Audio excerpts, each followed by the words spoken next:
Usual ಆಗಿರೋ ತಿಂಡಿಗಳು ತಿಂದು ತಿಂದು ಬೇಜಾರಾಗಿತ್ತು. ಸ್ವಲ್ಪ ಡಿಫ್ರೆಂಟಾಗಿ ಏನಾದರೂ ಮಾಡ್ಕೊಂಡು ತಿನ್ನಬೇಕು ಅನ್ನಿಸ್ತು.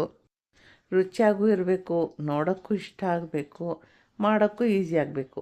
ಆ ಥರ ಏನಾದರೂ ಒಂದು ಮಾಡ್ಕೊಂಡು ತಿನ್ನೋಣ ಅಂತ ಈ ರೆಸಿಪಿ ಮಾಡಿದ್ದೀನಿ. ಆ್ಯಕ್ಚುಲಿ ಹಿಟ್ಟಿನ ಉಪ್ಪಿಟ್ಟು ಮಾಡಬೇಕು ಅಂತ ಮಾಡಿದ್ದು, ಹೋಗಲಿ ಅಂತ ಒಂದು ಸ್ವಲ್ಪ ಹೀಗೆ ಶೇಪ್ ಕೊಟ್ಟಿದ್ದೀನಿ ಅಷ್ಟೇ. ಎಷ್ಟು ಸಖತ್ತಾಗಿತ್ತು ಅಂದರೆ ಚಟ್ನಿ ಮಾಡೋ ಮೂಡೇ ಬರಲಿಲ್ಲ ನನಗೆ, ಹಾಗೆ ಖಾಲಿ ಆಗೋಯ್ತು ಎಲ್ಲ.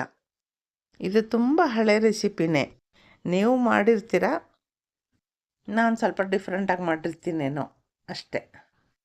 ಈ ತಿಂಡಿ ಜೊತೆಗೆ ಒಂದು ಲೋಟ ಕಾಫಿ ಇಟ್ಕೊಂಡಿದ್ದೆ, ಒಂದುಂಡೆ ತಿನ್ನೋದು, ಸ್ವಲ್ಪ ಕಾಫಿ ಕುಡಿಯೋದು, ಸಖತ್ತಾಗಿತ್ತು ಫ್ರೆಂಡ್ಸ್. ರೆಸಿಪಿ ಶುರು ಮಾಡೋಕ್ಕೆ ಮುಂಚೆ ಯಾರೆಲ್ಲ ನನ್ನ ಚಾನಲ್ನ ಸಬ್ಸ್ಕ್ರೈಬ್ ಮಾಡದೆ ನೋಡ್ತಾ ಇದ್ದೀರಾ, ದಯವಿಟ್ಟು ಸಬ್ಸ್ಕ್ರೈಬ್ ಮಾಡ್ಕೊಳ್ಳಿ ಅಂತ ಕೇಳ್ಕೊಳ್ತೀನಿ. ನೀವು ಸಬ್ಸ್ಕ್ರೈಬ್ ಮಾಡ್ಕೊಳ್ಳೋದ್ರಿಂದ ನಾನು ಹಾಕೋ ಪ್ರತಿಯೊಂದು ರೆಸಿಪಿ ಪೋಸ್ಟು ನಿಮಗೆ ಫಸ್ಟ್ ಬರುತ್ತೆ. ಬನ್ನಿ ಹಾಗಾದರೆ ಶುರು ಮಾಡೋಣ. ಹಾಯ್ ಫ್ರೆಂಡ್ಸ್, ಪ್ರಭಾ ಪಾರು ರೆಸಿಪಿಗೆ ಸ್ವಾಗತ. ನಾನಿಲ್ಲಿ ಒಂದು ಅರ್ಧ ತೆಂಗಿನಕಾಯಿನ ತೊಗೊಂಡಿದ್ದೀನಿ, ಅದನ್ನು ತುರ್ಕೊಳ್ತಾ ಇದ್ದೀನಿ. ತುರಿಯೋ ಮಣೆಗೇ ಒಂದು ಪ್ಲೇಟ್ ಸಿಗಿಸ್ಬಿಟ್ಟಿದ್ದೀನಿ, ಚಪ್ಪಟೆ ಇರಬೇಕು ಆ ಪ್ಲೇಟು. ಸೊ ನಿಮಗೆ ತುರಿದಿದ್ದೆಲ್ಲ ಏನು ಕೆಳಗಡೆ ಬೀಳಲ್ಲ, ಹಾಗೆ ತುರಿಯೋ ಮಣೆ ಕೂಡ ಕ್ಲೀನಾಗಿರುತ್ತೆ. ಈ ಫುಲ್ ತುರಿಯೋದನ್ನು ತೋರಿಸೋ ಅಷ್ಟೊತ್ತಿಗೆ ವೀಡಿಯೋ ತುಂಬ ದೊಡ್ಡದಾಗಿ ಹೋಗುತ್ತೆ, ಆಮೇಲೆ ನೀವೆಲ್ಲ ಬೇಜಾರು ಮಾಡ್ಕೊಂಡ್ಬಿಡ್ತೀರಾ. ಅದಕ್ಕೆ ಫಾಸ್ಟಾಗಿ ತೋರಿಸಿದ್ದೀನಿ.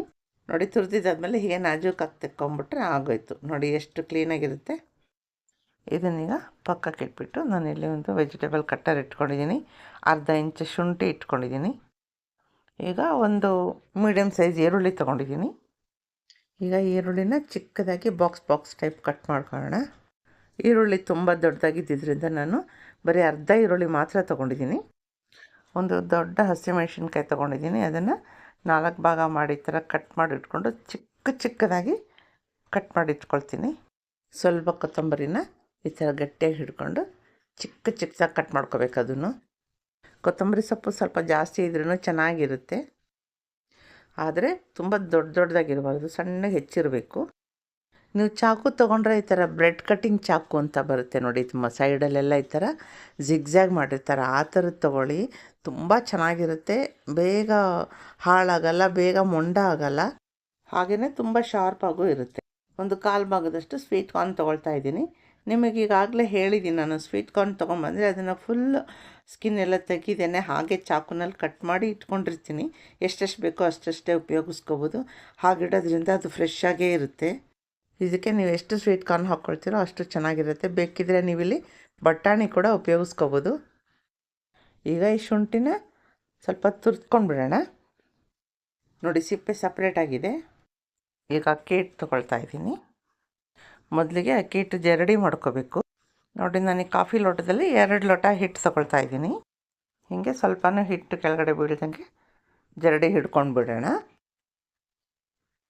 ಈಗ ಸ್ಟವ್ ಮೇಲೆ ಒಂದು ಅಗಲ ಬಾಯಿರೋಂಥ ಕಡಾಯಿ ಇಟ್ಟಿದ್ದೀನಿ. ಬಾಣಲಿ ಕಾದಿದ್ಮೇಲೆ ಅದಕ್ಕೆ ಒಂದು 2 ಟೀ ಸ್ಪೂನಷ್ಟು ಆಗೋಷ್ಟು ಎಣ್ಣೆ ಹಾಕ್ತಾಯಿದ್ದೀನಿ. ಎಣ್ಣೆ ಕಾದ್ಮೇಲೆ ಸ್ವಲ್ಪ ಸಾಸಿವೆ, ಸ್ವಲ್ಪ ಜೀರಿಗೆ, ಅರ್ಧ ಚಮಚ ಕಡಲೆಬೇಳೆ, ಅರ್ಧ ಚಮಚ ಉದ್ದಿನಬೇಳೆ, 1-2 ಚಿಟಿಕೆಯಷ್ಟು ಹಿಂಗು, ಇದೆಲ್ಲ ತಗೊಂಡು ಸ್ವಲ್ಪ ರೋಸ್ಟ್ ಮಾಡ್ಕೊಳ್ಳೋಣ. ಬೇಳೆಗಳು ಸ್ವಲ್ಪ ಬಣ್ಣ ಬದಲಾಯಿಸಿದ ತಕ್ಷಣ ಶುಂಠಿ ಹಾಕ್ತಾಯಿದ್ದೀನಿ.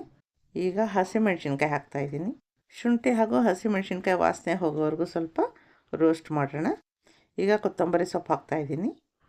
ಹಿಟ್ಟು ತೊಗೊಂಡಂಥ ಕಪ್ಪಲ್ಲೇ 3 ಲೋಟ ನೀರು ಹಾಕ್ತಾಯಿದ್ದೀನಿ. 1 ಕಪ್ಪು ಹಿಟ್ಟಿಗೆ 1.5 ಕಪ್ಪು ನೀರು, ಇದು ಅಳತೆ. ರುಚಿಗೆ ತಕ್ಕಷ್ಟು ಉಪ್ಪು, ನಾನಿಲ್ಲಿ 1 ಸ್ಪೂನಷ್ಟು ಕಲ್ಲುಪ್ಪು ಉಪಯೋಗಿಸ್ತಾ ಇದ್ದೀನಿ. ಒಂದು ಅರ್ಧ ಚಮಚ ಸಕ್ಕರೆ ಹಾಕಬೇಕು. ಈ ಥರ ಚೆನ್ನಾಗಿ ನೀರು ಕುದಿ ಬಂದ ಮೇಲೆ ಹಿಟ್ಟು ಹಾಕಬೇಕು. ಹಿಟ್ಟು ಹಾಕುವಾಗ ಮೊದಲಿಗೆ ನಿಧಾನಕ್ಕೆ ಹಾಕಬೇಕು, ಆಮೇಲೆ ಒಟ್ಟಿಗೆ ಹಾಕ್ಕೊಳ್ಳೋಣ. ನಾನಿಲ್ಲಿ ಒಂದು ಮುದ್ದೆ ಮಾಡೋ ಕೋಲ್ ಇಟ್ಕೊಂಡಿದ್ದೀನಿ, ಮರದ್ದು ಇಟ್ಕೊಂಡಿದ್ರೆ ಚೆನ್ನಾಗಿರುತ್ತೆ. ನೀವು ಬೇಕಿದ್ರೆ ಸ್ಪೂನಲ್ಲಿ ಸಹ ಮಾಡ್ಕೋಬೋದು. ಈ ಮರದ್ದು ಮಗುಚ ಕೈ ಬರುತ್ತಲ್ಲ, ಅದ್ರ ಹಿಂಭಾಗ ಬೆಸ್ಟ್ ಇದಕ್ಕೆ. ಈಗ ಫ್ಲೇಮ್ ಫುಲ್ ಲೋ ಮಾಡ್ಕೊಂಬಿಡಿ. ಈ ಥರ ಮಾಡಿ ಆ ಕೋಲೆಲ್ಲ ತಿರುಗಿಸ್ತಾ ಇದ್ರೆ ಚೆನ್ನಾಗಿ ನೀಟಾಗಿ ಮುದ್ದೆ ಥರ ಆಗಿಬಿಡುತ್ತೆ ಇದು. ಈಗ ಫ್ಲೇಮ್ ಆಫ್ ಮಾಡಿ ಮುಚ್ಚಳ ಮುಚ್ಚಿ 1-2 ನಿಮಿಷ ಹಾಗೆ ಬಿಟ್ಬಿಡೋಣ. ಈಗ ನೋಡಿ, ಹಿಟ್ಟೆಲ್ಲ ಚೆನ್ನಾಗಿ ದಮ್ಮಾಗಿದೆ. ಈಗ ಸ್ವಲ್ಪ ಬೆಚ್ಚಗಿರುವಾಗಲೇ ಇದಕ್ಕೆ ಕೈಗೆ ಸ್ವಲ್ಪ ಎಣ್ಣೆನೋ ಅಥವಾ ನೀರು ಹಚ್ಕೊಂಡು ಚೆನ್ನಾಗಿ ಉಂಡೆ ಕಟ್ಟೋಣ. ಒಂದು ಸ್ಟೀಮರ್ ಪಾತ್ರೆ ತೊಗೊಂಡು ಅದಕ್ಕೆ ಸ್ವಲ್ಪ ಕೆಳಗಡೆ ಎಣ್ಣೆ ಸವರ್ಬಿಟ್ಟು ಉಂಡೆ ಕಟ್ಟಿರೋ ಉಂಡೆಗಳನ್ನೆಲ್ಲ ಇದರಲ್ಲಿ ಜೋಡಿಸ್ಕೋಬೇಕು. ಈಗಿನ ಮಕ್ಳಿಗೆ ಇದೆಲ್ಲ ಇಷ್ಟ ಆಗಲ್ಲ. ಅವರಿಗೆಲ್ಲ ಏನು ಮಾಡಿದ್ರಿ ಒಂದು ಟೆಕ್ಸ್ಲಾನ್ ಪೇಪರ್ ತೊಗೊಂಡು ಸ್ವಲ್ಪ ಎಣ್ಣೆ ಹಚ್ಬಿಟ್ಟು ಚೆನ್ನಾಗಿ ಶೇಪಾಗಿ ಉದ್ದುದಕ್ಕೆ ಕಟ್ ಮಾಡಿ ಮೋಮೋಸ್ ಟೈಪಲ್ಲಿ ಮಾಡಿಕೊಟ್ರು ಇಷ್ಟಪಟ್ಟು ತಿಂತಾರೆ. ಹೆಚ್ಚೇನು ಡಿಫ್ರೆಂಟ್ ಇರಲ್ಲ, ಸ್ವಲ್ಪ ಶೇಪೆಲ್ಲ ಚೇಂಜ್ ಇರುತ್ತೆ ಅಷ್ಟೇ. ಬೇಕಿದ್ರೆ ನೀವು ಮೋಲ್ಡ್ಗಳಲ್ಲಿ ಕೂಡ ಹಾಕಿ ಇದನ್ನು ಪ್ರೆಸ್ ಮಾಡಿ ಮಾಡ್ಕೋಬೋದು. ಉಂಡೆಗಳು ಶುರು ಮಾಡೋಕ್ಕೆ ಮುಂಚೆನೇ ನಾನಿಲ್ಲಿ ಪಾತ್ರೆನಲ್ಲಿ ನೀರಿಟ್ಟು ಕುದಿಯೋಕ್ಕಿಟ್ಟಿದ್ದೆ. ಈಗ ಇದಕ್ಕೆ ಮುಚ್ಚಳ ಮುಚ್ಚಿ ಒಂದು 5 ನಿಮಿಷ ಇದನ್ನು ಸ್ಟೀಮ್ ಮಾಡ್ಕೊಳ್ಳೋಣ. ಇದೀಗ ಸ್ಟೀಮ್ ಆಗಿದೆ, ಪಕ್ಕಕ್ಕೆ ಎತ್ತಿಡ್ತಾ ಇದ್ದೀನಿ. ಈಗ ಸ್ಟವ್ ಮೇಲೆ ಒಂದು ಪಾತ್ರೆ ಇಟ್ಟು ಅದಕ್ಕೆ 1-2 ಟೀ ಸ್ಪೂನಷ್ಟು ಎಣ್ಣೆ ಹಾಕ್ಕೊಳ್ತಾ ಇದ್ದೀನಿ. ಎಣ್ಣೆ ಚೆನ್ನಾಗಿ ಕಾದಿದ ಮೇಲೆ ಸ್ಟವ್ ಲೋ ಮಾಡಿಕೊಂಡು ಅದಕ್ಕೆ ಸಾಸಿವೆ, ಒಂದು ಸ್ವಲ್ಪ ಜೀರಿಗೆ, 1 ಒಣಮೆಣ್ಸಿನ್ಕಾಯಿನ ಮುರಿದು ಹಾಕಿದ್ದೀನಿ. ಈರುಳ್ಳಿ ಹೆಚ್ಚಿಟ್ಕೊಂಡಿದ್ವಲ್ಲ ಅದನ್ನು ಹಾಕ್ತಾಯಿದ್ದೀನಿ.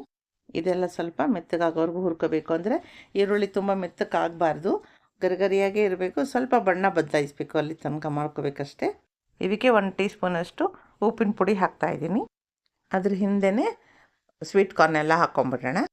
ಸ್ವೀಟ್ ಕಾರ್ನು ಸ್ವಲ್ಪ ಬಿಸಿ ತಗಲಿದ್ರೇ ಮೆತ್ತಕ್ಕಾಗ್ಬಿಡುತ್ತೆ. ಸೊ ಹಾಗಾಗಿ ಅದನ್ನು ಜಾಸ್ತಿ ಬೇಯಿಸೋ ಅವಶ್ಯಕತೆ ಇಲ್ಲ. ಹೀಗೆ ಎಣ್ಣೆಯಲ್ಲಿ 1-2 ನಿಮಿಷ ಹುರಿದ್ರೆ ಸಾಕು. ಈ ಮಸಾಲೆಗಾಗುವಷ್ಟು ಮಾತ್ರ ಖಾರದ ಪುಡಿ ಹಾಕ್ಕೊಂಡು ಹುರ್ಕೋಬೇಕು. ಕೊನೆಯಲ್ಲಿ ಚೆನ್ನಾಗಿ ಥರ ಕೊತ್ತಂಬರಿ ಸೊಪ್ಪು ಹಾಕಿ ಗಾರ್ನಿಷ್ ಮಾಡ್ಕೊಂಬಿಡೋಣ. ಈಗ ಸ್ಟವ್ ಆಫ್ ಮಾಡ್ಕೊಂಬಿಡಿ. ಕೊನೆಯಲ್ಲಿ ತೆಂಗಿನ ತುರಿ ಹಾಕ್ಕೊಂಡು ಚೆನ್ನಾಗಿ ಮಿಕ್ಸ್ ಮಾಡ್ಕೊಳ್ಳೋಣ. ಇದಕ್ಕೆ 2 ಟೀ ಸ್ಪೂನಷ್ಟು ಲಿಂಬೆ ರಸ ಹಾಕ್ತಾಯಿದ್ದೀನಿ. ಈಗ ನಾವು ಹಬೆನಲ್ಲಿಟ್ಟಿರುವಂಥ ಉಂಡೆಗಳನ್ನೆಲ್ಲ ತೊಗೊಂಬಂದು ಇದಕ್ಕೆ ಹಾಕ್ಬಿಟ್ಟು ಚೆನ್ನಾಗಿ ಮಿಕ್ಸ್ ಮಾಡ್ಕೊಂಬರೋಣ. ನೀವು ಬೇಕಿದ್ದರೆ ಉಂಡೆ ಮೇಲೇ ನಾವು ಒಗ್ಗರಣೆ ಹಾಕಿದ್ದಂಥ ಎಲ್ಲ ಹಾಕಿನೂ ಮಾಡ್ಕೋಬೋದು. ಈಗ ಇದಕ್ಕೆ ಸ್ವಲ್ಪ ಕೊತ್ತಂಬರಿ ಸೊಪ್ಪು ಹಾಕಿ ಗಾರ್ನಿಷ್ ಮಾಡಿದ್ರೆ ನಮ್ಮ ಹಿಟ್ಟಿನ ಉಂಡೆ ರೆಡಿ. ಫ್ರೆಂಡ್ಸ್, ನಿಮಗೂ ಇಷ್ಟ ಆಗಿದೆ ಅಂದ್ಕೊಳ್ತೀನಿ. ನೀವು ಮನೇಲಿ ಟ್ರೈ ಮಾಡಿ ಹೇಗೆ ಬಂತು ಅಂತ ಕಮೆಂಟ್ ಬಾಕ್ಸಲ್ಲಿ ತಿಳಿಸೋದನ್ನು ಮರಿಬೇಡಿ. ಇದೇ ರೀತಿ ಈಸಿ ರೆಸಿಪೀಸ್ಗೆ ನನ್ನ ಚಾನಲ್ನ ಫಾಲೋ ಮಾಡೋದನ್ನು ಮರಿಬೇಡಿ. Thank you friends. Thank you for watching.